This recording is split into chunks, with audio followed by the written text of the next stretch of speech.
જ્યોતિષશાસ્ત્ર અનુસાર વ્યક્તિને પોતાની દિનચર્યામાં કેટલાક નિયમોનું પાલન કરવું જોઈએ કે આપણા દૈનિક વિષયો સંબંધિત કેટલાક નિયમો વિસ્તારમાં પૂર્વવર્ણન જ્યોતિષશાસ્ત્ર કરવામાં આવ્યું છે અને વ્યક્તિને આવી નાની મોટી આદતમાં જ તેના ભવિષ્ય નક્કી કરે છે. દૈનિક જીવનમાં થતી કેટલાક ભૂલ વ્યક્તિ બરાબર પણ કરી શકે છે. જ્યારે એકાદી સંભવમાં શુભ મુહૂર્ત તિજોરીમાં રાખી દો તો આ વસ્તુ તિજોરી રહેશે કે ધનથી ભરેલી જોઈતી પટેલ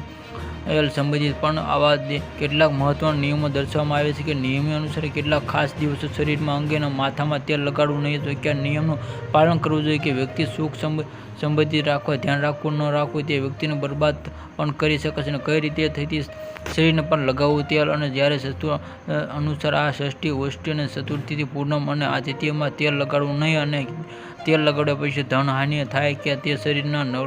લગાડવું તેલ રવિવારે મંગળ ગુરુ અને શુક્ર દિવસે શરીર પર તેલ માલિશ કરવી નહીં અને રવિવારે તેલ લગાડવું જોઈએ અને ઘરમાં આ મંગળવારે તેલ લગાડવું અને સ્વસ્થ અને તે લગાડવામાં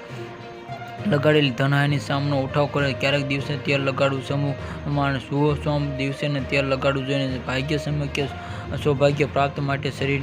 તેલ લગાડવા માટે શનિવારે દિવસ સર્વશ્રેષ્ઠ છે અને આ વાત ધ્યાન રાખો કે